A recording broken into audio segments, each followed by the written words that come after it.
T'as peur d'être un homme? Un homme, un vrai putain! Un tueur! Non, calmez-vous là! Non!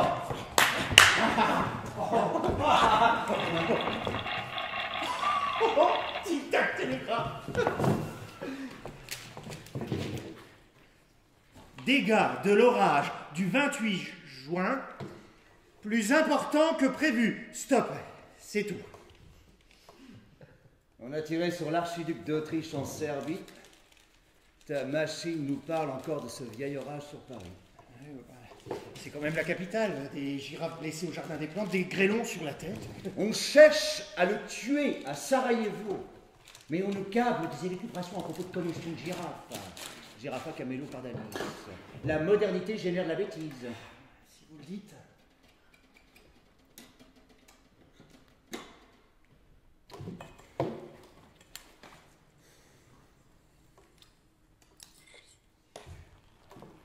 T'as peur d'être un homme? Mais la question est importante. Par les temps qui courent, seuls les plus virils. Quoi? Le meurtre, Émile. Le meurtre. Faire de toi un homme. La vie est une chasse, il n'y a pas que des girafes cabossées dans la vie. Meurtre de qui? De Jaurès encore? Pinchard. Pinchard? Pinchard, votre ami. Ouais. Tuer un ami. Qui a parlé de tuer un ami? Regarde la nature, il n'y a pas question d'amis. Tuer, ouais, pourquoi? C'est une question de virilité. Tue-le! Ça traduit bien, hein, ça te donnera de la vigueur, de la fierté. Hein. Tes mots inconsistants. Ben, voilà une occasion d'avoir de la consistance, hein, de devenir quelqu'un. Ne laisse pas t'échapper. J'ai pas besoin de tuer là pour être. Puis pourquoi M. Pinchard et pas un autre, hein? Une baleine aussi tant que vous y êtes? Balaenoptera musculus extingere. Je sais pas quoi faire de ce ressort. La nature impose de la virilité. Un peu d'orgueil, Émile! Mais quelque chose doit être cassé. Laisse! Ça ressort. C'est agaçant. Enfin, si la machine est cassée, plus de nouvelles de votre archiduc. Hein. Pas l'archiduc, la guerre, Émile, la guerre. Je comprends pas là. Ben, si l'archiduc meurt, c'est une chance pour la guerre. J'attends ça depuis si longtemps. Faut réparer, Émile. Faut réparer. Oh, pas de temps à perdre. Vivement les petites fanfares au coin des rues. Il y aura de la joie dans les paddocks. Oh, les hôtels feront des affaires avec les chambres à l'heure. Une guerre. Ça donne de la vigueur au mal. Hein, ça commence toujours par une journée du panard. T'as réfléchi à ma proposition? Hein? Liquide Pinchard. Le mieux, ce serait de l'étrangler et de lui trancher la gorge.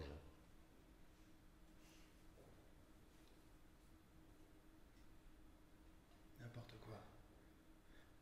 Vous êtes comme des frères. Vous m'avez même dit que vous aviez eu les mêmes nourrices, que c'est le même lait qui coule dans vos veines. Hein. Allez, soyez sérieux là. Je suis sérieux, Émile. Dans les tragédies, les frères s'entretuent. Un coup de couteau entre les omoplates sur la jetée. Il suffit de pousser, le corps tombe à l'eau et les poissons font répaille. Pas de traces, pas de preuves, pas de guillotine. C'est une bonne nouvelle, ça, non? Pense-y. Tu Pinchard. Personne n'en saura rien. En plus, il manquera personne. Ça sera juste un peu de nettoyage. Vous êtes dans un de vos mauvais jours. Hein. Et puis ces jours-là, vous voulez tuer tout le monde, c'est ça? J'ai pas de bons, de mauvais jours, j'ai des jours.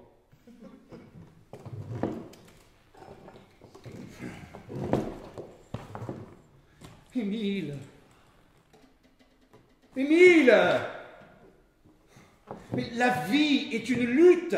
Chaque jour est un combat! Regarde la tienne. Tu passes ton temps à contrôler les ressorts là, de ta machine infernale. Tu t'intéresses pas à ce qui t'entoure. Tu passes ton temps cloîtré dans ton café et tu penses que le monde se limite à tes murs. Ton univers ressemble à un aquarium dans lequel tu tournes sur toi-même sans cesse. C'est déprimant. Ce n'est pas en vérifiant en solitaire les qualités extensives de ton ressort là que tu vas être le plus fort, le plus robuste. Il faut s'engager, se dépasser pour se sentir vivant, pour être un petit peu salaud, avoir de la vigueur qui griffe, pour sentir l'envie du meurtre jusqu'au fond de ses couilles. Eh oh! Arrêtez là, je suis pas comme ça, monsieur Marot. T'attends, tu devrais. Arrêtez! Oh, mais ça va pas ou quoi là? Mais arrêtez! C'est vraiment un mauvais jour. Tant que Jaurès sera vivant, ce sera toujours un mauvais jour. Voilà. Jaurès. Toujours Jaurès, encore Jaurès. La mort de Jaurès fera un beau jour, tiens. Une journée éclatante. Attendez un peu de respect tout de même. Monsieur Jaurès est un député. C'est un traître. Il parle avec l'allemand. Voyage à Berlin. Se promène sous les tilleuls. Unter den Linden. Tiens, j'ai écrit un éditorial percutant que Jaurès soit pris de tremblement à la pensée de son nécessaire assassinat. Jaurès est un journaliste comme vous, hein, et comme monsieur Pinchard. À Pinchard, tu donnes du monsieur? Bah oui, vous aussi, je donne du monsieur.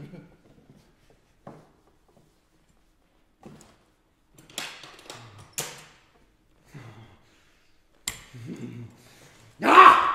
Ce maudit télégraphe est dans ton gourbi, là. Il n'y en a pas d'autre, hein. C'est bien dommage, parce que alors ici, ça pue le socialiste. Monsieur Moineau. Décidément, alors vous, aujourd'hui, maudit télégraphe, gourbi, socialiste. Et moi, je suis pas votre ennemi, là, hein, monsieur Marot. Hein. Ni votre ami, d'ailleurs. Contrairement à monsieur Pinchard, qui lui est socialiste. Eh bien tiens, vous voulez que je le tue parce que c'est votre ami ou parce qu'il est socialiste?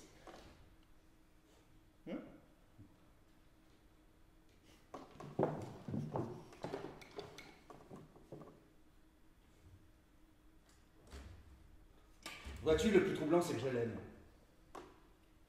La France aime tous ses enfants.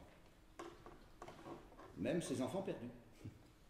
Je devrais aussi aimer Jaurès.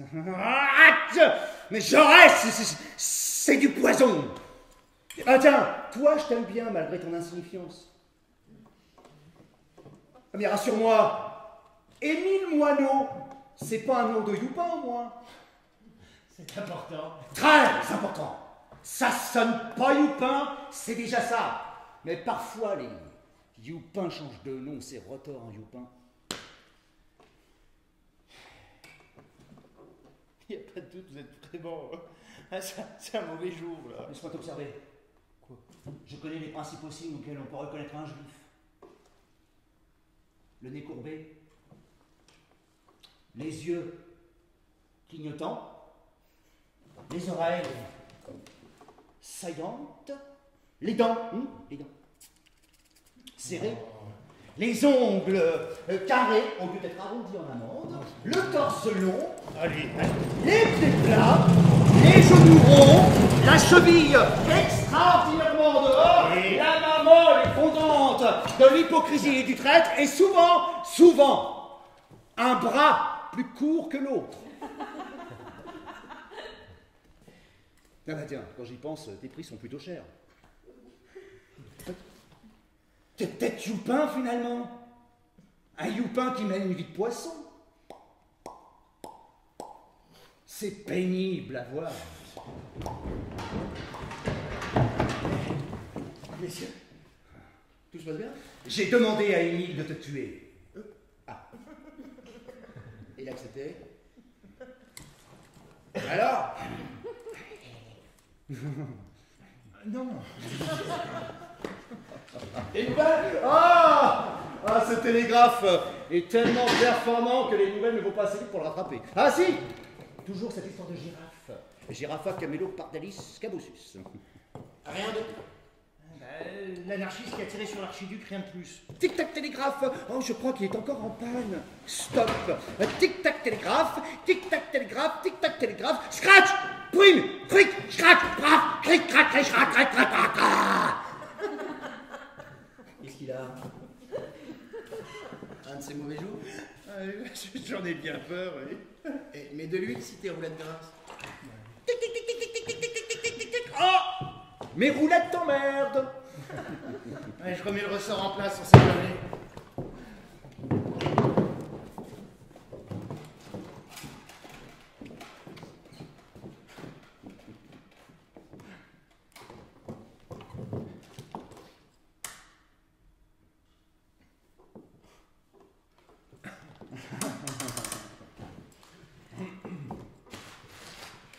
Tu sais, Émile, nous, il faut nous donner des nouvelles du monde, sinon on finit par inventer. N'est-ce pas, Jacques? On finit par écrire juste pour faire voir. Qu'est-ce que t'insinues? Je n'ai jamais rien inventé. Tout ce que j'écris est la stricte vérité. Ah, tu confonds encore opinion et vérité, et il y a encore du boulot. Parce que toi, tu les confonds pas, toi. Tes opinions sont la vérité et les miennes sont juste des opinions. Tu changes pas, hein, c'en est désespérant. Ou alors, Émile, on finira ton picon sans rien écrire. Ah, pour une fois, tu dis quelque chose de sensé. Un picon! Ça, c'est une bonne idée. Je vais finir par le réparer, là, ce télégraphe. Et vous pourrez écrire, là, vos articles. Oh! Ah! Télégraphe, ça c'est incroyable. Oh non, c'était pêche. Tu vois, je regarde du côté de l'Alsace, de la Lorraine, avec gourmandise. Je sens l'heure de la revanche sonner. Aux armes, braves gens, et je reste Raus. Qu'est-ce qui jacasse? Un ouragan du brassage de l'élagage. Messieurs les journalistes, j'ai quelque chose. Oui, mais bon, c'est toujours des nouvelles des girafes et rien sur Sarajevo et l'archiduc.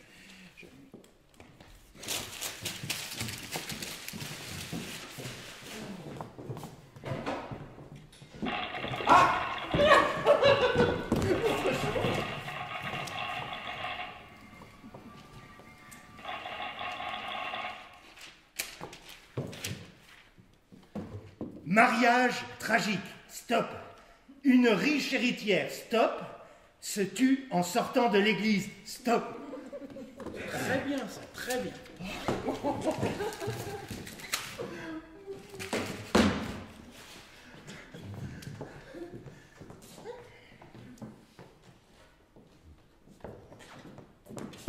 Une bonne saignée ferait du bien.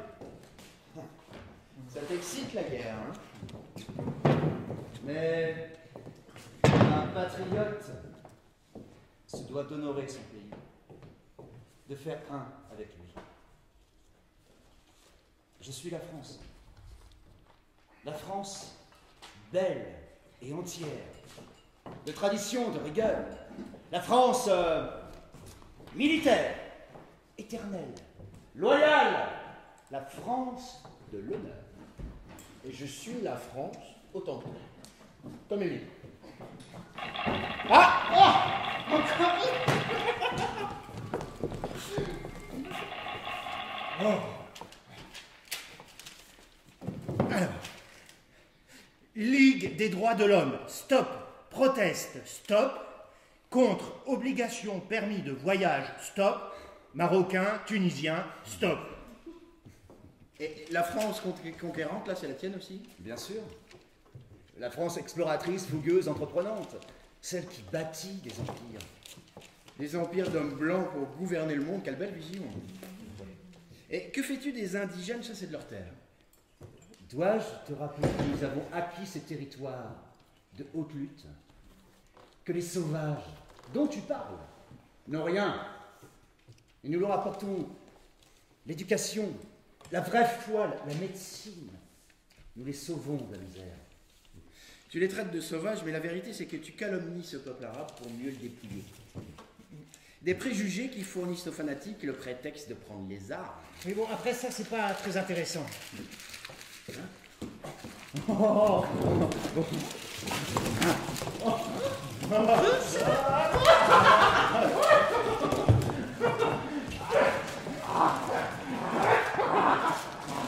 Ah, les Prussiens nous ont déjà volé à ce territoire. Ah, à aucun prix nous leur laisserons le Maroc. Ah, oui, j'espère la guerre. Oh, on patine ici, là. Et oui, avec ses dépêches de carnaval. Et toi, hein, toi, là, avec tes théories à craque à la branche. Ah, c'est insoutenable.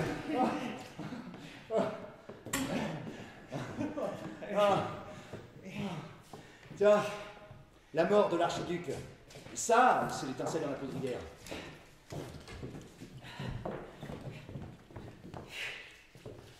Bon, heureusement, il y a une autre France que la tienne, celle des ouvriers, des mines et des mains sales. Moi, je suis la France de demain, celle du progrès social. Où sont tes mains sales? T'as jamais eu une pelle à charbon entre les mains.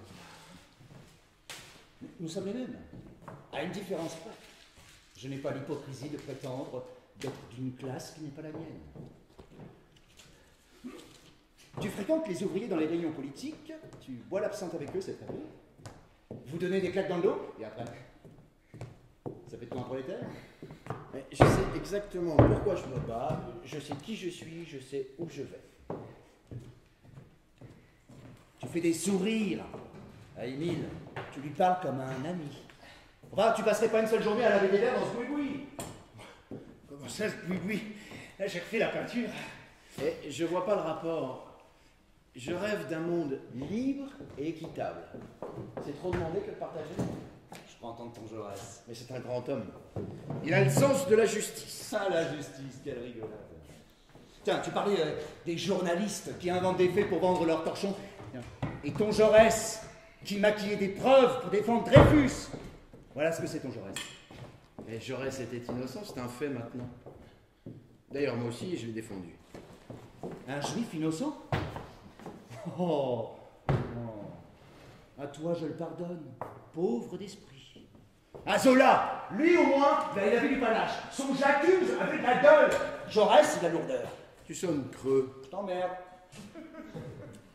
Et je sais pas ce qu'il a contre les juifs hein, aujourd'hui. Hein. Et sinon, Jaurès, il est juif. Mais qu'est-ce que tu racontes hein? Non, s'il l'était, Émile, on comprendrait pourquoi c'est un traître. Tandis que là, il n'a aucune excuse. Il mériterait qu'on lui mette à bout portant le plomb qui lui manque dans la cervelle.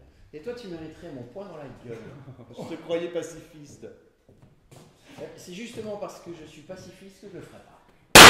Ah Ouah, c'est pas vrai. Oh le pauvre. Ah bah, c'est pas.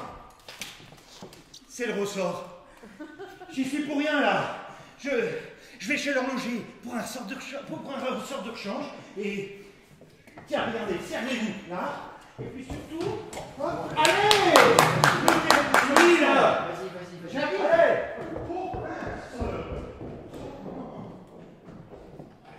Pas de doute, il est bien un juif.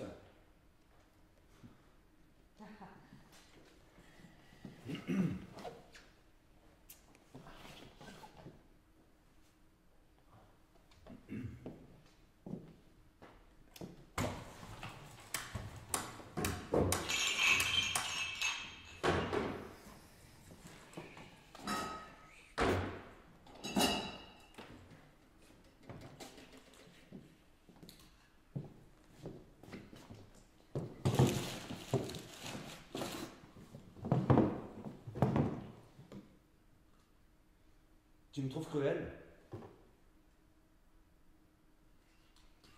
Émile pense que je suis méchant. Et toi alors? Qu'est-ce que t'en penses? Il y a de l'esprit dans la cruauté. T'es intelligent, c'est bien ce qui est inquiétant. Il a raison. Nous ne sommes d'accord sur rien. Tu vois, si j'ai demandé qu'il te tue, c'est pour son bien, histoire de prouver sa virilité. Mais je suis prêt à mourir. Mourir pour mes idées. Tant que je serai debout, tant que j'aurai la force nécessaire, je servirai la cause des travailleurs. Je les aiderai à ne pas ramper jusqu'à la vieillesse. Ouais. Tant qu'il me restera un souffle, je combattrai pour les exclus contre les nantis. Derrière tes utopies, t'es un monstre. Tu courras après les chimères et à la fin, ton monde nouveau se révélera être un cauchemar. Tu crois que le monde tel qu'il est n'est pas idéal, mais il a besoin de rapports de force pour maintenir son équilibre. Tes idées sont vouées à l'échec. Santé.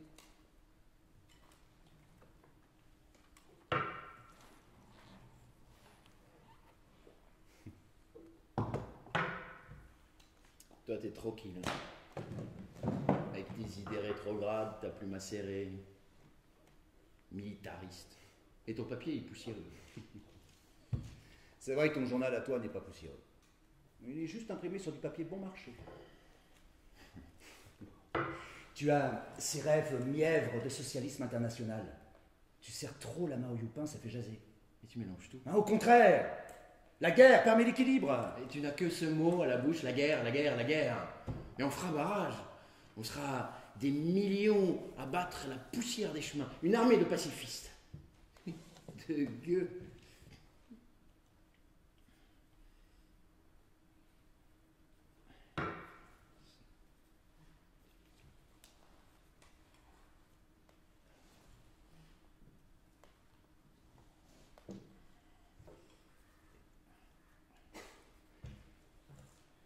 Ah, c'est bien la peine d'attendre les nouvelles du monde devant un télégraphe en panne. Hein.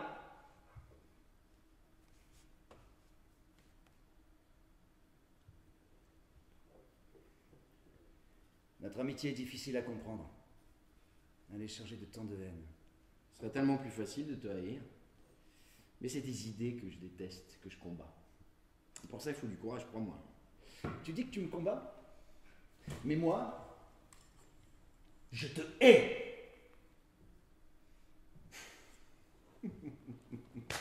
Non, pas ta personne, mais le risque que tu représentes. Tiens, quand je demande à Émile de te tuer, j'espère qu'il le fera un jour. Des gens comme toi gangrènent le monde.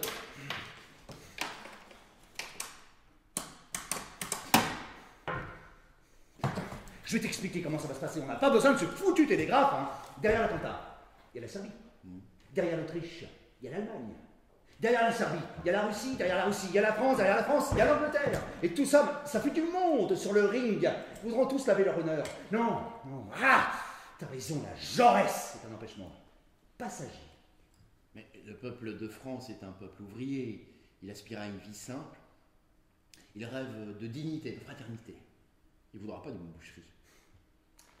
Le peuple est comme moi. Il souhaite la guerre. Quand viendra la curée, il hurlera comme un seul homme.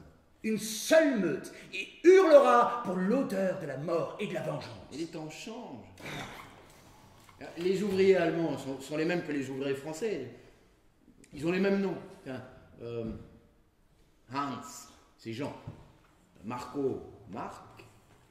Heinrich, Henri. Rosa, Rose. Maria, Marie. Sabrina. Oui, bon, c'est bon. Inutile de me faire toute la liste. Ils rêvent aussi d'un peu de temps pour un bon verre de vin. Ils ont les mêmes luttes, les mêmes peines, les mêmes espoirs. Ils connaissent Jaurès depuis son voyage à Berlin. La grandeur de l'homme. Toi et tes ouvriers, enfin tes patriotes là, pleins de haine, réfléchissez national, les travailleurs pensent international. La bêtise est internationale. Ton Jaurès, c'est une voix perdue dans le vent.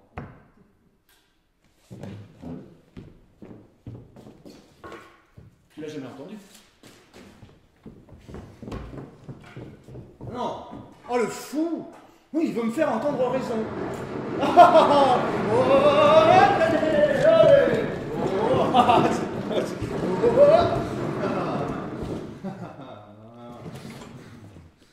Ce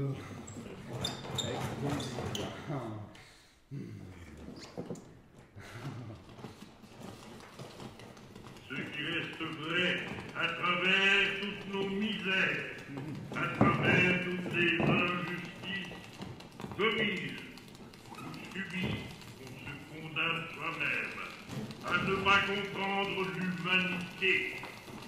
L'histoire enseigne aux hommes la difficulté des grands âges et la lenteur des accomplissements, mais elle justifie l'invincible espoir, invincible espoir, invincible espoir, Alors, invincible. tout grand homme bégaye. Quel exemple! Verbe mielleux, lyrique jusqu'au verbiage. Il ne convainc que les naïfs. La loi du plus fort est inscrite dans nos âmes depuis le commencement des temps. Comprendre l'humanité, avoir confiance en l'homme. Ton Jaurès ne va pas en direction de la lumière, mais tout au plus vers la lucarne éclairée d'un abattoir. Il était pas en panne? Tic-tac télégraphe. Non mais moi je suis pas sûr des compétences d'Émile.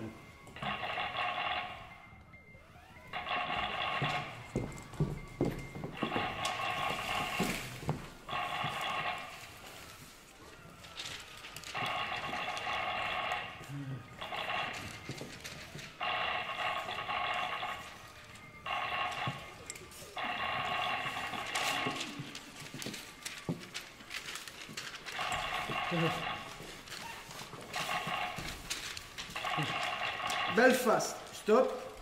Manifestation orangiste, stop. Docteur Barthé, Aucune stop. intention Traitement belliqueuse. par correspondance, stop. Syphilis et impuissance, stop. Guérison en 1 mois.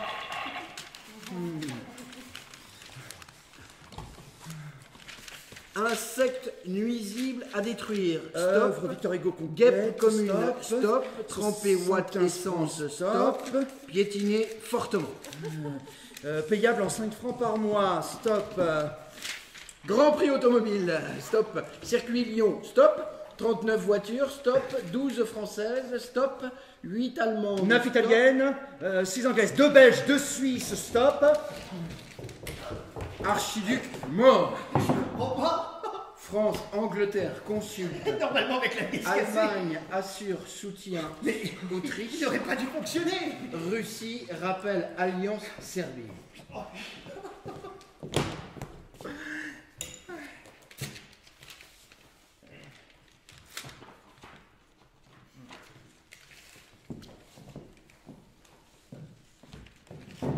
J'espère que la machine n'a pas écrit ce message toute seule et que l'archiduc est vraiment mort, parce que là... Ça sent pas bon. Il flotte comme une odeur, stop. Une bonne odeur. La guerre ne fait jamais la grève.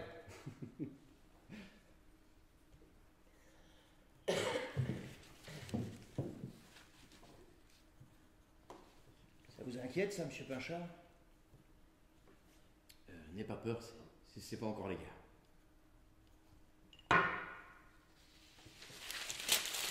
Moi, ça me fait peur, la guerre. C'est pas de mourir, hein. On trébuche tous un jour. Puis je suis pas un lâche. Non, c'est la peur de tuer, vous comprenez? Oui, je comprends.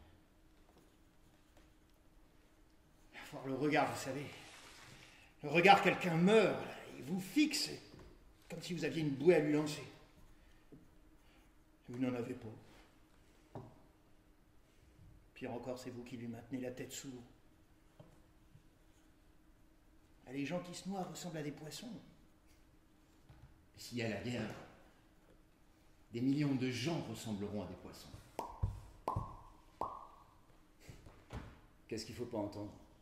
La guerre ne durera pas plus de 2 mois. Les soldats auront à peine le temps de partir qu'ils seront déjà de retour dans leur foyer. Faux. Si cette guerre éclate, elle sera longue.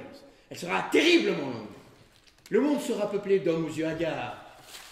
Et ceux qui reviendront seront sans expression, se réfugiant dans la folie pour échapper au cauchemar. Émile, ne l'écoute pas. Monsieur Pinchard cherche juste à te faire peur pour que tu rejoignes les pleutres qui suivent Jaurès le pessimiste. Tu reviendras vite, t'en fais pas. victorieux. Tu seras enfin devenu un homme. Il faut espérer les hommes raisonnables. Sais-tu ce que Jaurès a dit dans un discours qu'il tenait à Limoges l'année dernière? Non, moi, les discours...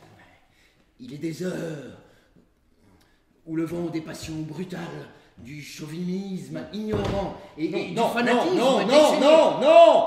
Déjà sur 10 que c'est imbuvable. Quel beau modèle de Jean Foutre ton Jean Jaurès. Jean Jaurès, Jean Foutre. Elle est bonne celle-là, non? Ah bah tiens, oui, je la mets dans mon article. S'il y a en France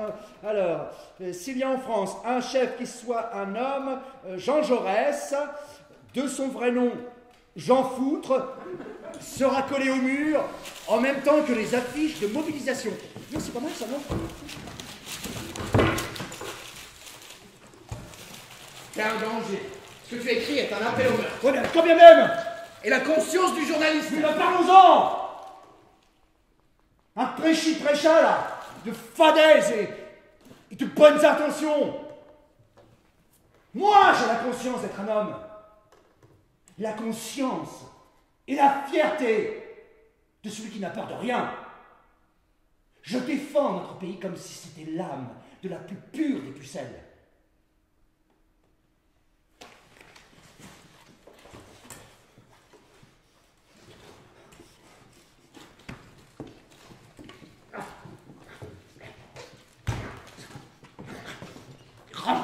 Rends-moi ça. On nous a retiré l'Alsace et la Lorraine par une chirurgie odieuse. La France est victime d'une ablation, d'un viol. Notre patrie doit retrouver sa virginité.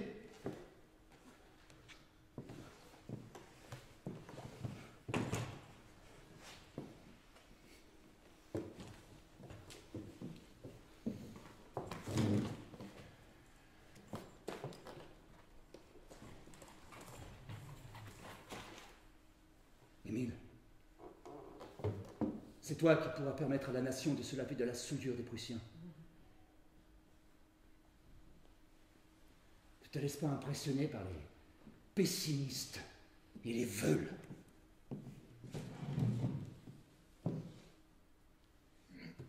Vous savez, la conscience des hommes, là, c'est trop compliqué. Moi, j'y comprends rien.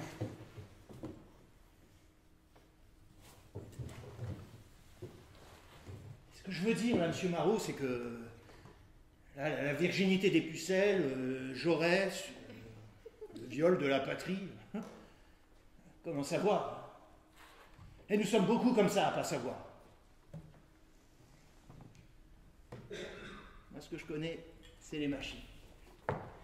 Je regarde dedans les engrenages, les arbacames, les ressorts. Bon, en parlant de ta machine, là, des informations? Eh ben, alors, c'est étrange parce que vous savez, là, j'ai encore enlevé une pièce. Elle fonctionne toujours. C'est qu'elle devait pas être indispensable. C'est curieux cette idée d'enlever des pièces alors que tout fonctionne. Peut-être pour ne plus recevoir de nouvelles. Alors? Les nouvelles? Oui, là, bien sûr. Nègre, Jack Johnson, stop. Gagne au point, stop. Conserve titre champion du monde poids lourd, stop. Fais un effort, Émile, tu vois pas que l'attente est insupportable. Oui, bien sûr, mais... Ah, mis à part les girafes, l'héritière et le nègre, il n'y a rien qui concerne votre affaire. Mais ce n'est pas mon affaire, ça concerne tout le monde. Une tempête balaire à l'Europe, peut-être le monde, ça deviendra ton affaire, Émile. Ton affaire. Et on tue un archiduc dans les Balkans, l'Europe s'agite dans tous les sens. Et qu'est-ce que ça a à voir avec un bistrotier télégraphiste? Oh là. J'ai soif. Qui se coupe un petit morceau, hein, ça leur fait plaisir. Et qui nous laisse tranquilles.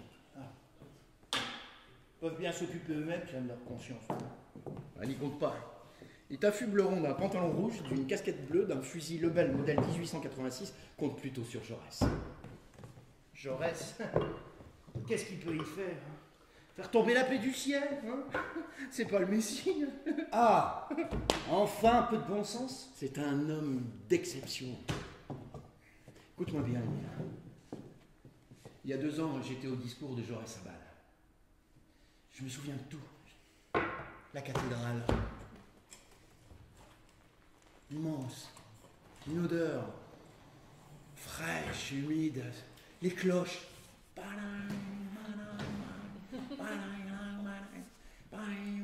Jaurès s'est avancé et le silence s'est posé sur l'assemblée.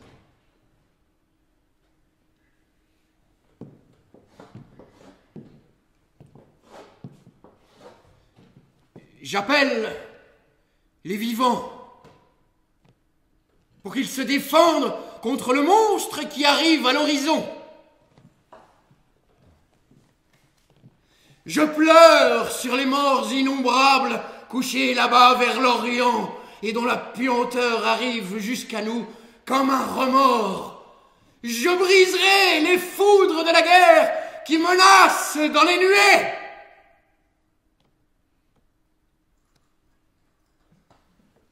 Ben, les beaux discours suffisent pas. La voix de Jaurès, c'est un ouragan. Si j'avais les mots justes. Les mots justes, ça c'est difficile. Un mot en trahit un autre et on se retrouve piégé par ce qu'on a dit. Jaurès use les mots qui ne trahissent pas. Ça énerve ses adversaires, alors il le dénigre. Abaisser l'autre pour s'élever soi-même, c'est l'ivresse des mesquins.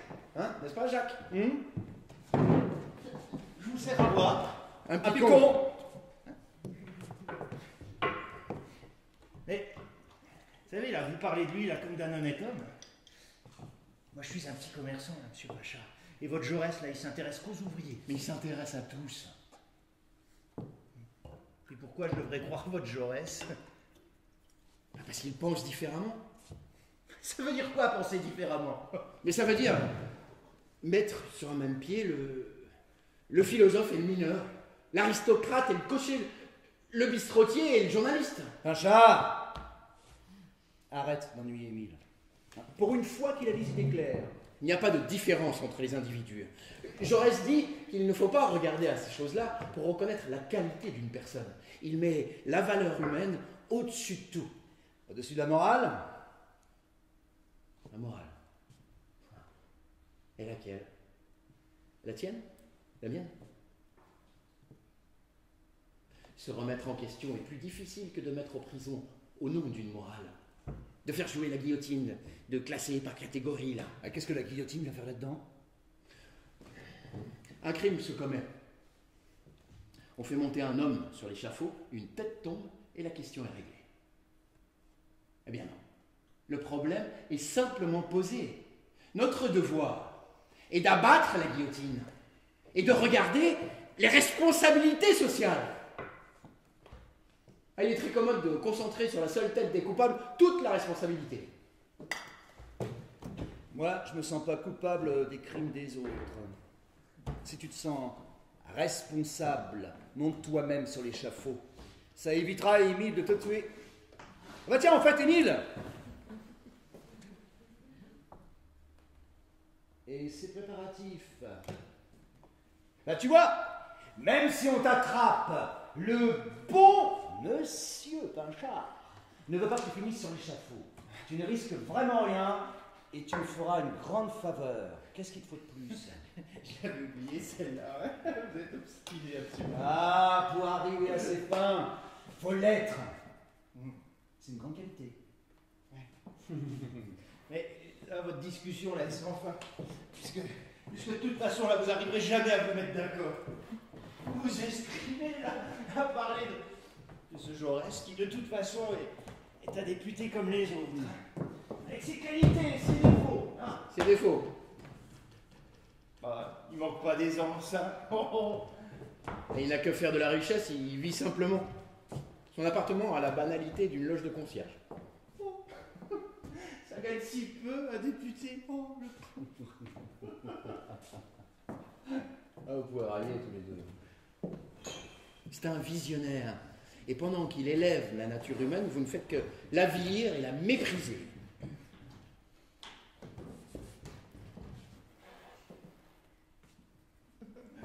Ne le prenez pas mal, là, monsieur Pinchard. C'était histoire de se détendre un peu. C'est pas vrai, monsieur Marot? Je veux les hommes libérés des carcans. Je veux les ouvriers libérés du capitalisme et les peuples libérés de la guerre. Ah, ça pour la guerre, alors là, je suis d'accord. Et le plus tôt possible. D'ailleurs, vous savez, là, le Lebel modèle 1886. Oui, eh ben, moi je le sens pas. Émile, t'as aucune fierté. Une vraie girouette. De plus, ce fusil, putain, bijou, une mécanique de précision. Ça loge une balle à 1000 mètres. Toi qui es passionné de technique, je suis déçu. Ça, c'est le progrès de la modernité. Et de quel progrès parles-tu? De celui qui mène le monde à sa perte? Le progrès de la condition humaine n'est pas dans les fusils. La modernité ne peut s'obtenir que par la patience. La loi sociale demande du temps pour devenir réelle. Quelle loi sociale?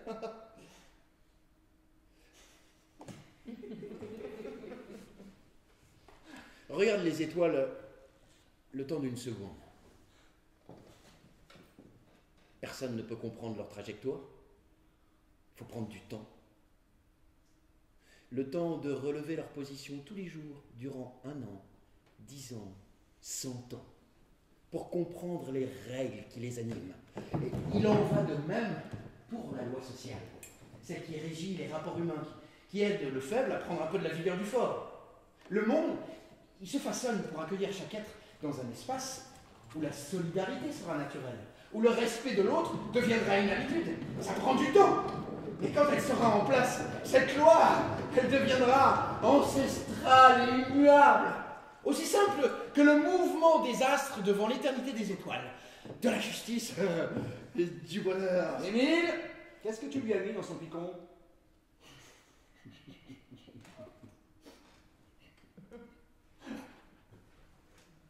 Non, c'est vrai que tu fais de belles phrases. Hein.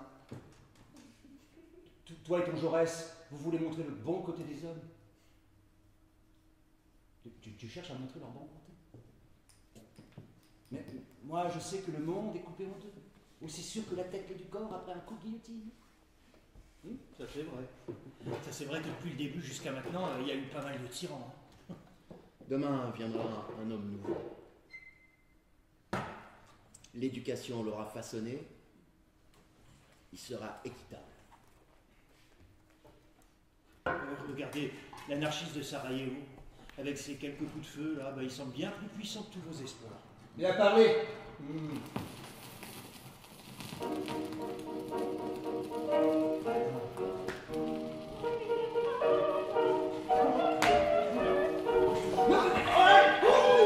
petit grave.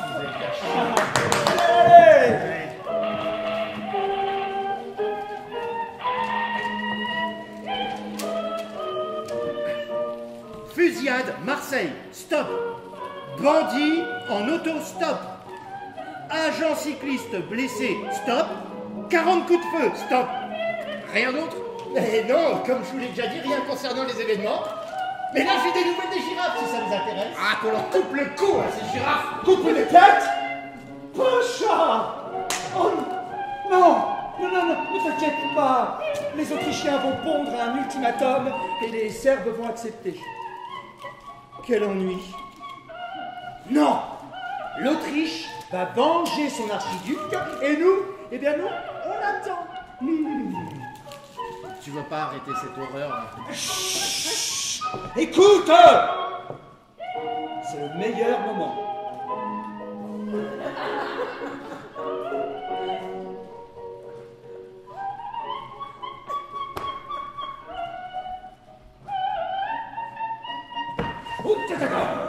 Ils sont belliqueux, on les comprend une claque, comme bâton. Et nous avons notre revanche à prendre. Récupérer Strasbourg au cri de « Oh, bah non !» Nous avons Strasbourg à récupérer au cri de « Au cri de !» Au cri de « Oh, bah la choucroute !» Ah, bah la choucroute !» Ah, bah la choucroute !» Je veux ma guerre. Vous allez manquer de souffle, là. C'est pas la musique que je préfère. Hein. J'ai cassé. Je l'aurai, ma guerre. Rien n'est moins sûr. Le président Poincaré et Viviani sont en Russie pour négocier. Ils trouveront les mots justes pour calmer le tsar. Le tsar. C'est vrai que lui aussi, il la veut, sa guerre. Brave homme. Je dois avoir du sang slave dans les veines. Mes coups de sang, mes colères, oh, mes larmes d'émotion devant les couleurs et ma flamme patriotique. Je ferai un fameux danseur de Kazatchok. Qu'est-ce que t'en penses, toi? Et les Russes! Ah, les Russes! Ah, ce sens aigu du pogrom, les braves gens. C'est tout moi, c'est tout moi. Et si un jour ils devenaient tous socialistes? Les Russes? Ça n'arrivera jamais, je m'y connais en prédiction.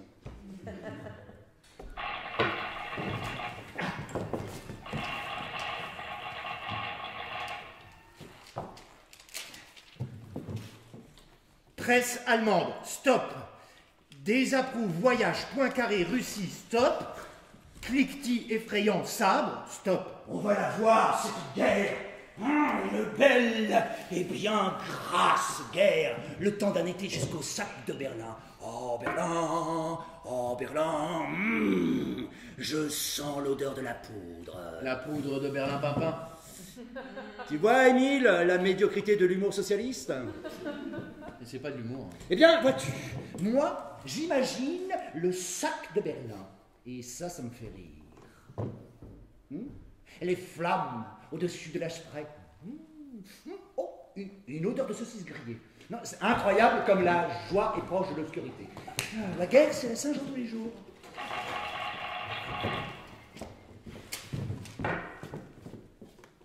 Autriche bombarde Belgrade. Quelques obus pour faire peur, c'est rien de grave. On dirait que c'est la guerre. Pas vraiment, malheureusement. Il faut être encore un tout petit peu patient, mais je sens que la mécanique. Émile, la mécanique. Marot. Vous êtes bien le seul, là, ici, à ressentir le plaisir de la mort. C'est vrai que c'est pas vous qui irez tuer de l'Allemand. Ah non, vous resterez là, tranquille dans votre fauteuil. Tranquille. Avec peut-être une paire de jumelles. Pour la regarder de loin. Je vais vous dire ce que c'est pour moi, la guerre. C'est incendier des villes, c'est violer des femmes, égorger des enfants. Tout piller, brûler, des cadavres à perte de vue. Mais c'est ça, la guerre.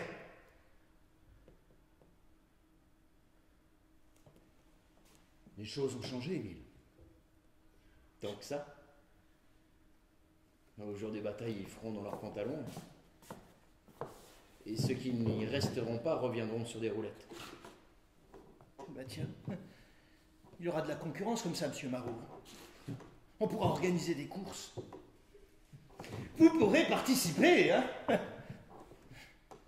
Et si tu ne gagnes pas, ça te fera réfléchir à la pertinence de tes théories sur la sélection naturelle.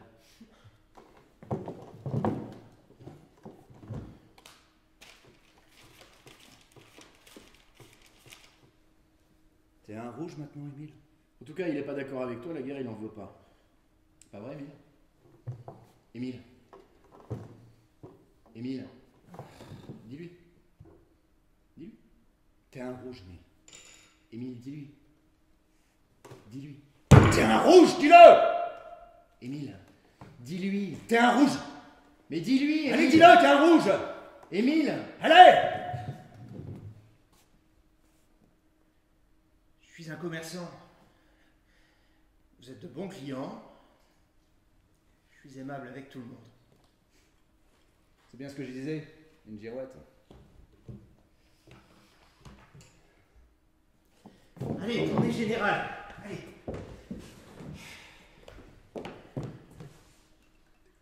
À l'espoir.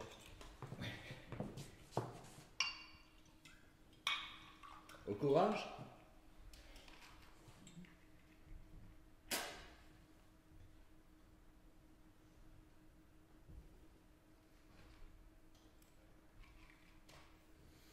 Le courage, ce n'est pas de tuer, d'assassiner. Le courage, c'est autre chose. C'est oser penser par soi-même et ne pas faire écho aux applaudissements imbéciles et aux huées fanatiques. Je viens de décrire le compte-rendu de ce jour-là. Vous jugerez alors qui a fait preuve de courage. Je vous en donne la primeur. Au matin du vendredi 31 juillet 1914, il est 11 heures, quand un jeune homme de 28 ans se lève. Il ne prend pas de petit déjeuner, mais se rend au jardin du Luxembourg pour y lire l'Humanité. L'article de Jaurès, sans froid nécessaire, rappelle que la paix reste possible, malgré une situation sérieuse, mais non désespérée.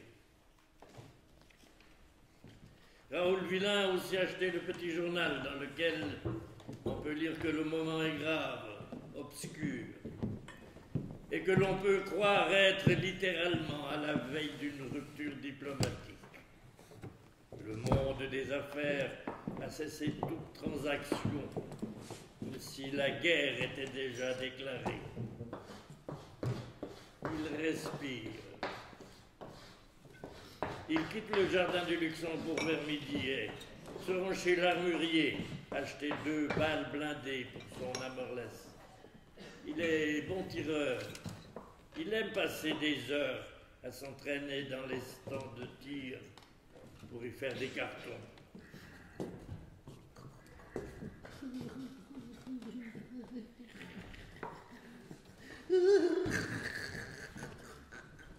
Ah, Moineau.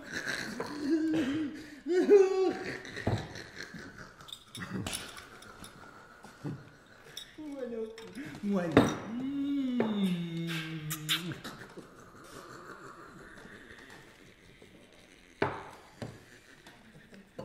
T'es bricoleur.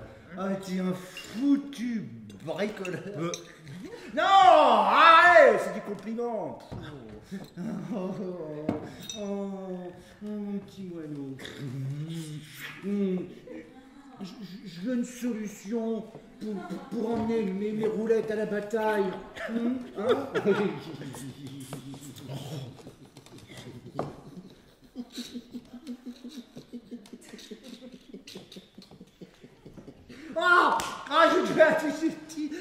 Un moteur, un moteur, quelque chose qui me fasse avancer avec les mains libres. Je veux tenir un sabre et puis un revolver.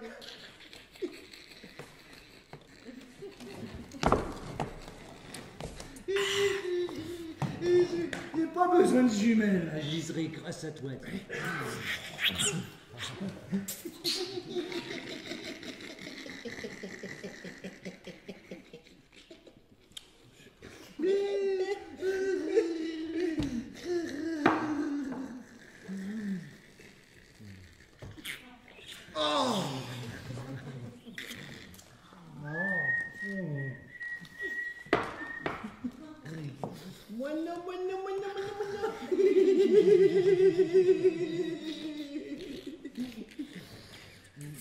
Encore un.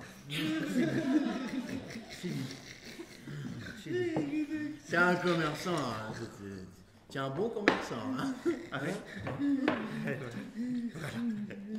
Moi, j'ai parlé avec conviction,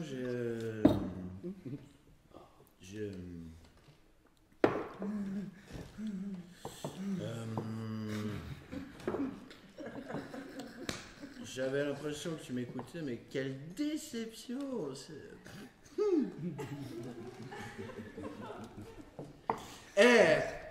C'est pas le confort de ton petit commerce qui se joue aujourd'hui, hein? Oh!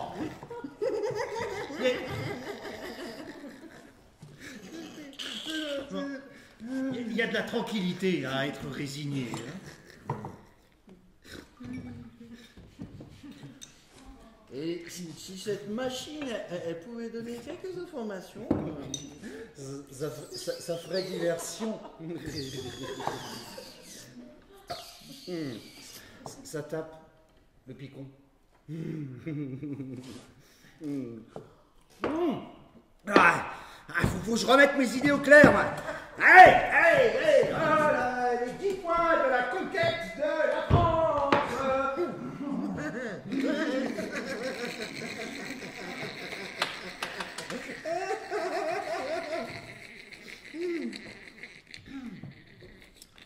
Ah!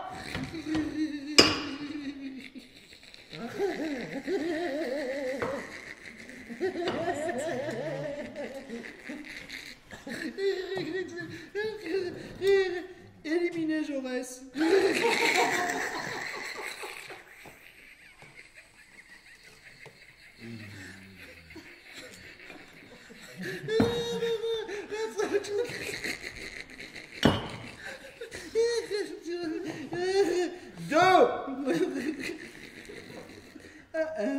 Interdire le Parti socialiste et brûler son journal.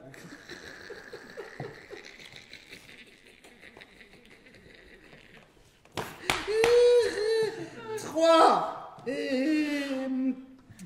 La religion catholique obligatoire, les protestants tolérés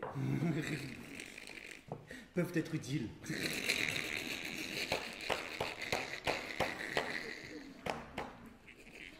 Et les bougnoules,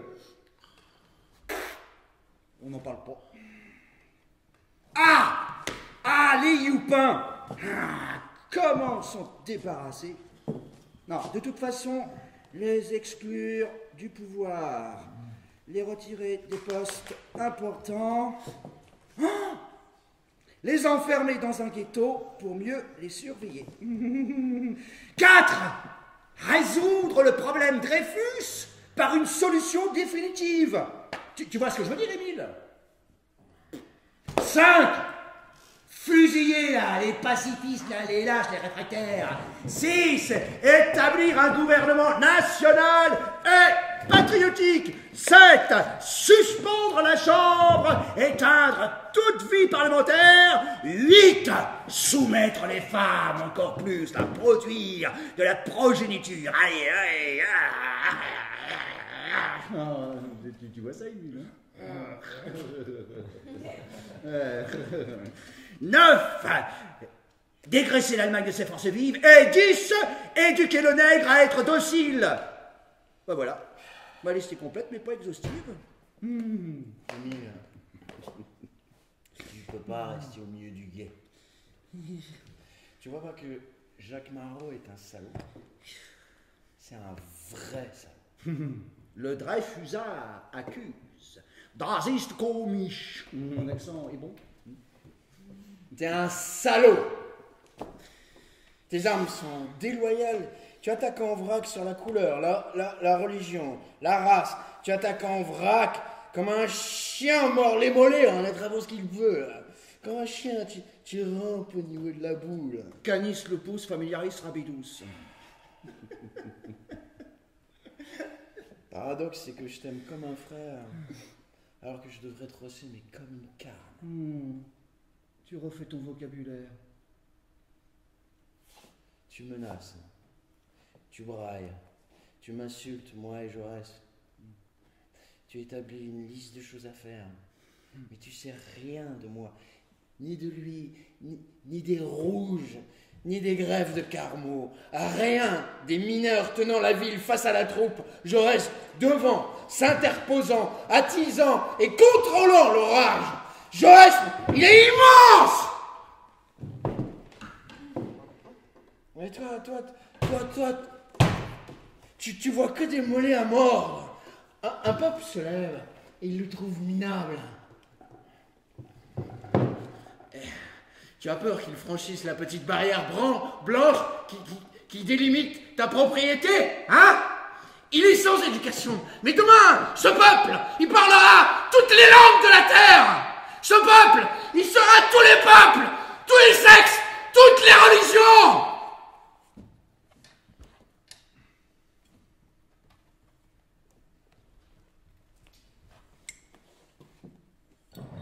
Les hommes, ils ne seront plus en guerre parce qu'ils auront rossé tous les salauds de son espèce.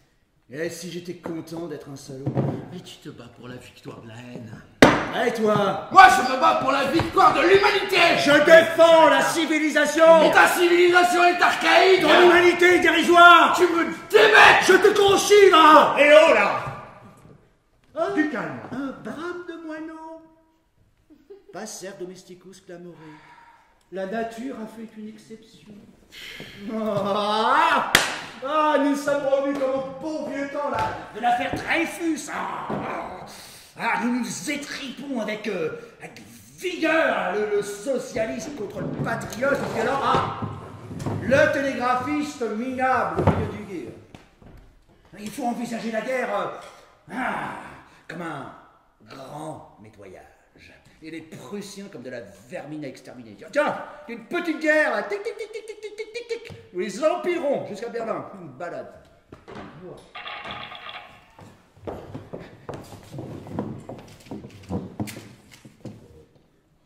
Ultimatum accepté. Stop. Serbie cède. Stop. Serbie cède. Magnifique. Tu as perdu ta guerre. L'humanité bat ta civilisation. Serbie cède. Je peux pas y croire. Des couilles molles. La Serbie est peuplée de couilles molles. Vous imaginez? Bon, une fois que j'en tenais une, c'est impossible, on va se reprendre, trouver une solution. Eh, ça vaut bien le petit con, là, je rabis les gamins. Allez! Quelle cruauté. C'est passager. C'est pas cher, je C'est rabis les provisoire, c'est... Ce froid. Et monsieur Marot, là, vous reconnaissez le vôtre? Là, le verre.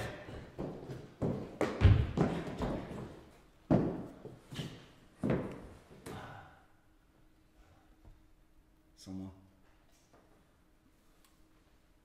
Réjouissez-vous. Vous n'en serez que plus déçus. Je vais être patient. Le vent va tourner, c'est pas possible autrement. Je ressors des potes, c'est pas tous les jours la fête. Si elle se fait pas, je vais la regretter, cette guerre. Elle aurait pas été facile, c'est vrai. Le peuple de France est un peuple emprunté, courtois, d'une faible éducation. Ce sont des chevaux de trait, mangent mal, boivent du vin ordinaire, et les femmes ont une laideur quotidienne. C'est comme ça que vous nous voyez? Comment ça, comme ça? Une laideur quotidienne? Oui! Oui! Je dois bien l'avouer. C'est désagréable. L'élite qui est la mienne doit supporter la sueur des êtres mineurs qui nous côtoient. Là. Tiens, la critique des utopistes. Et heureusement.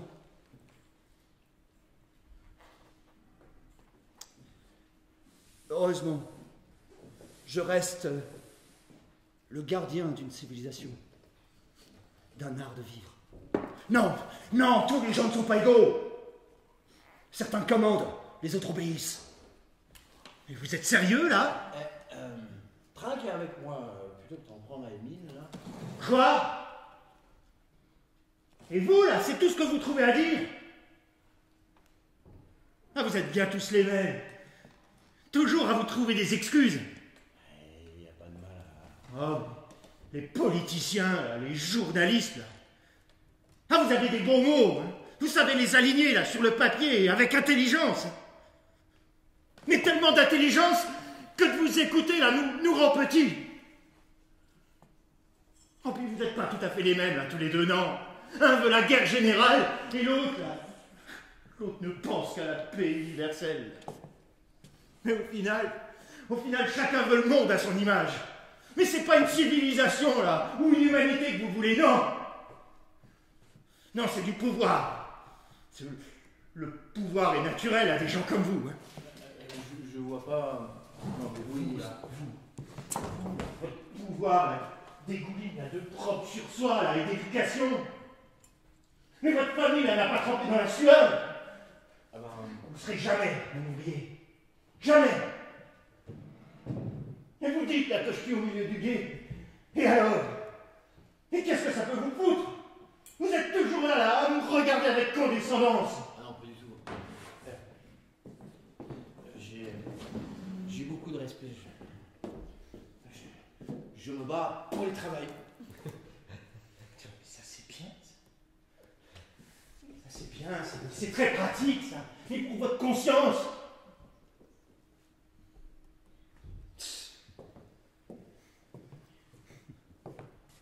Puis quoi là, Marot là? Un Marot là, les bien nommés. Ah, les riches propriétaires là, les armateurs, les actionnaires des mines et des fonderies. Ah mais vous gagnez beaucoup hein, dans les canons. Votre père là a ses entrées dans les ministères. Hein. Mais votre foutue guerre là fera beaucoup d'argent si ça éclate. Hein. Alors tous les deux là, vous vous demandez pas là pourquoi je reste au milieu du guet? Vous les intelligents là, je suis surpris. Mais parce que des deux côtés il y a des hommes comme vous. Et si j'aime les machines, c'est parce que ce sont pas des hommes justement. Quand ça coince, il suffit de démonter et d'ajuster. Une machine est honnête et cherche pas à diriger le monde. Tic-tac télégraphe.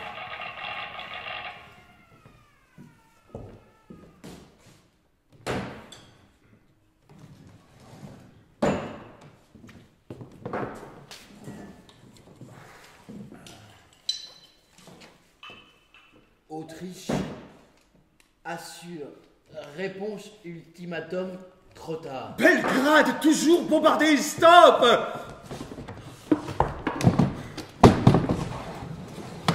C'est affreux ça. Vous êtes content là, hein, monsieur Marot? Vous êtes content. Vous allez la voir, hein, votre guerre, hein? Allez, foutez-moi le camp là, tous les deux.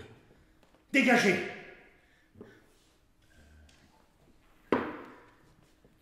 Mais dégagez, je vous dis! C'est pas vrai!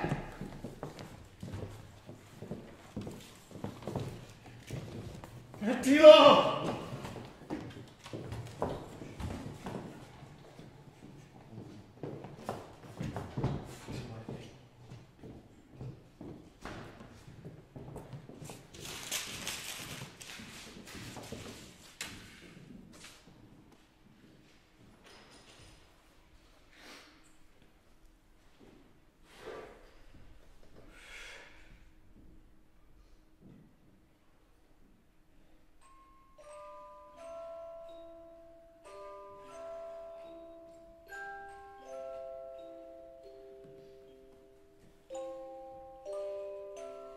« 14h30. Après un déjeuner dans un restaurant boulevard Montparnasse, Villain rejoint son hôtel pour se reposer. Il lit un télégramme de son père qui lui ordonne de rentrer de suite, où il sera dans l'obligation de venir le chercher lui-même à Paris. Monsieur Gustave Villain s'inquiète depuis que son fils est parti de Reims sans le prévenir. Dans la dernière lettre qu'il a reçue de celui-ci, il se disait désespéré, abattu, déprimé. Il se fait du souci pour son fils. Sa mère est internée dans un asile psychiatrique depuis 27 ans déjà. À la même heure, Jaurès et la délégation socialiste s'empressent au conseil pour parler à Viviani. Celui-ci ne peut le recevoir car il s'entretient avec l'ambassadeur d'Allemagne, dont l'empereur a proclamé l'état de guerre imminent 1 heure plus tôt. Ce n'est donc pas encore la guerre. Il reste un infime espoir. Un entretien a lieu avec le sous-secrétaire d'État aux Affaires étrangères. Jaurès lui demande ce que fait la France pour freiner la Russie qui a ordonné le matin même la mobilisation générale. Il lui répond qu'elle fait de son mieux. Jaurès l'invective et sans prendre le temps de s'asseoir, lui assène qu'il soupçonne la France de ne pas être assez ferme avec le tsar. Et si la guerre éclate, les socialistes dénonceront ces manigances au risque d'être fusillés.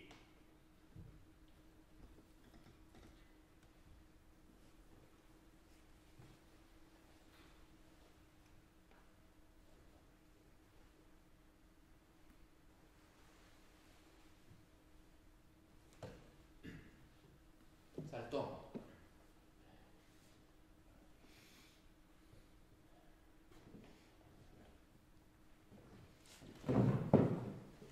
J'ai jamais vu un mois de juillet aussi pluvieux. Ils ont froid jusque dans le sud.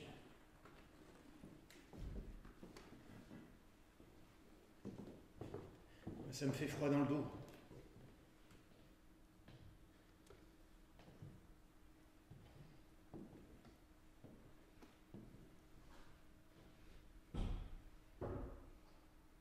T'as raison.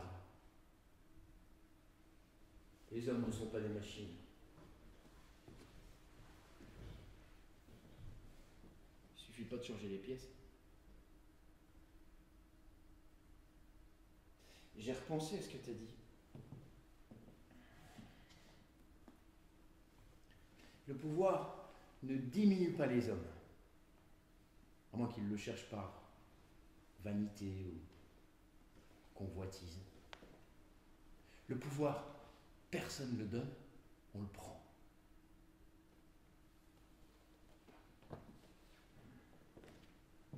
Je sais que vous vous donnez du mal. Vous parlez d'un paradis sur terre. C'est tout ce que... Pour aller au paradis, il faut mourir.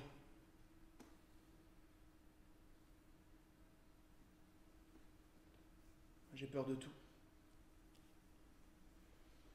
De Marot, de sa guerre. De vous, de vos rêves.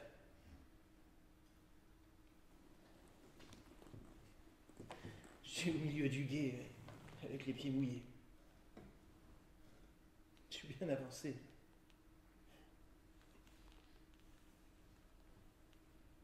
Chaque décision que tu prendras pourra changer le monde. Il change. C'est lent, c'est fragile, c'est presque imperceptible. 1000 fois on se sent trahi, 1000 fois on se sent impuissant.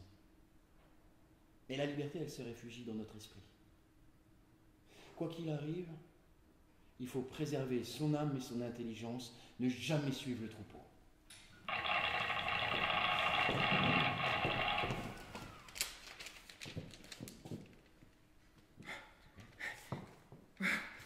Je vais chercher Monsieur Marot.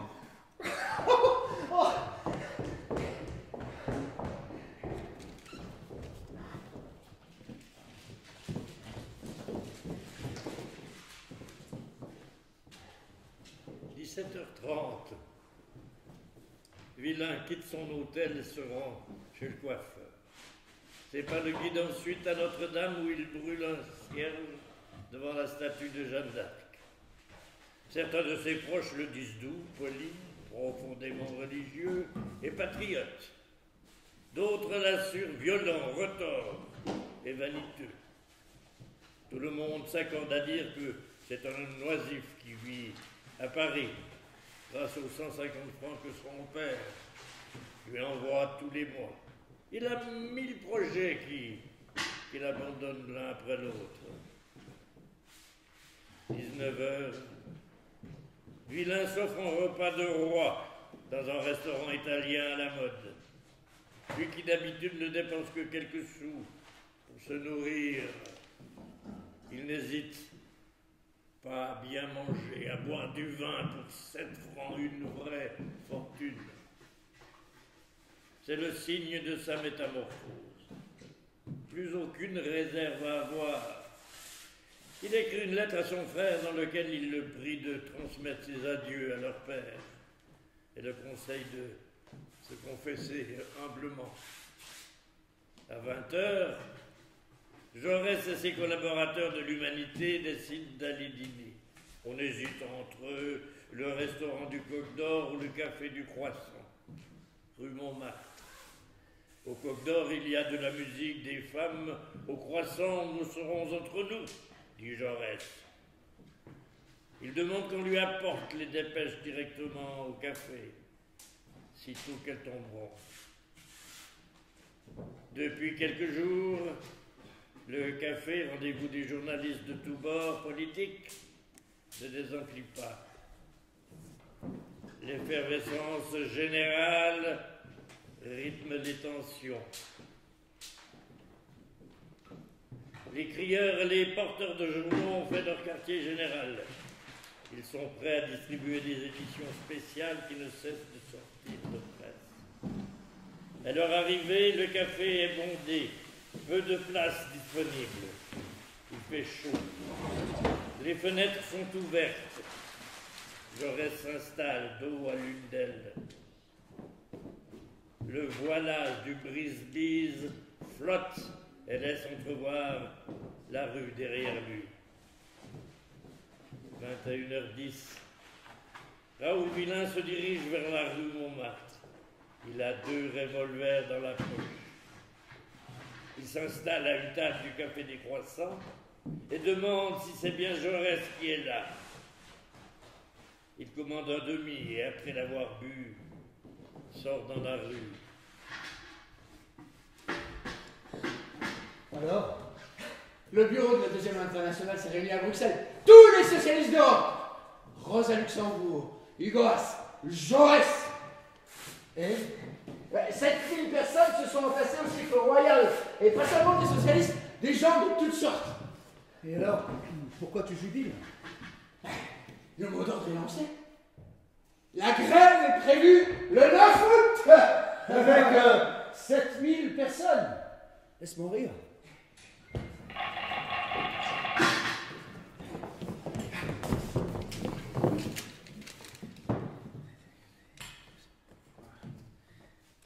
Et le président Poincaré et Viviani reviennent de chez les Russes, là, et ils sont pas optimistes. Tu vois? Quel bonheur! Oh, les braves slaves jouent leur partition. La guerre se rappelle.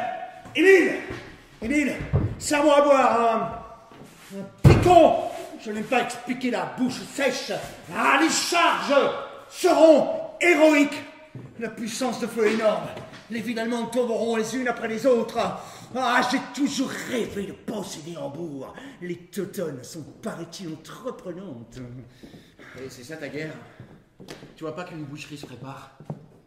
La grève est notre seul salut. Émile, un picon.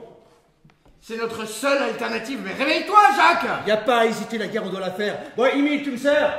Oui, picon. Bah, tu vois! Mais toi, au lieu de donner du courage à Émile pour qu'il aille confiant, tu le démotives. Donne-lui du courage. Si tu veux revenir victorieux, Émile, ne l'écoute pas. Il donnait du courage en tuant de l'allemand. Hein, c'est ça que tu veux? Tu crois qu'il est de ton camp? Mais il est du côté du peuple, de ceux que tu appelles les petits, les minables.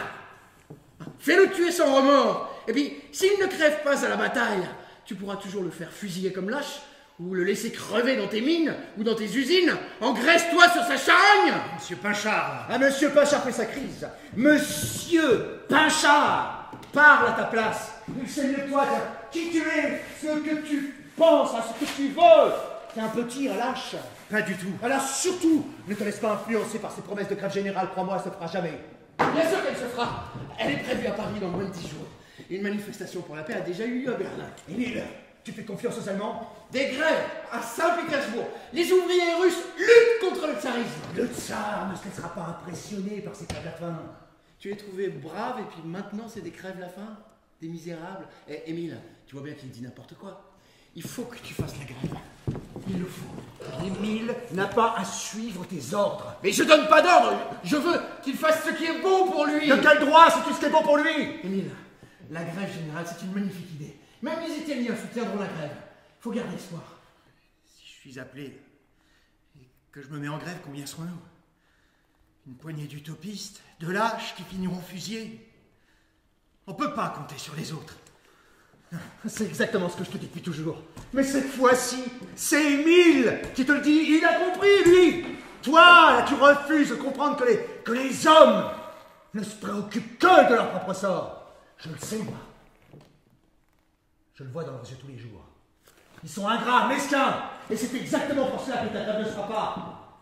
Puisque je te dis que les ouvriers de tous les pays vont se réunir et se mobiliser, mais crois-moi, Émile! Vous parlez là comme si c'était simple, vous vous rendez pas compte. De quoi? Et de quoi? Oui, de quoi? Mais que le monde est cruel, et que tous vos espoirs là ne changeront pas. Là. Jaurès l'a compris avant vous, là. Mais votre monde là n'est pas un combat qui se gagne, mais c'est un combat qui se livre. Mais ça, vous voulez pas l'entendre. Tu veux pas entendre que toi et les tiens avaient perdu d'avance. La fraternité des peuples à laquelle tu crois n'arrivera jamais. Les hommes s'entretuent, et s'entretueront encore et encore, et ce sera comme ça jusqu'à la fin des temps. Émile, tu seras des nôtres. Tu peux pas laisser passer cette chance. Émile ne la fera pas, ta grève. Il la fera. Je te dis qu'il ne la fera pas. Il la fera, et toute la France avec lui. Il ne la fera pas. Il la fera! Je la ferai pas. 21h40.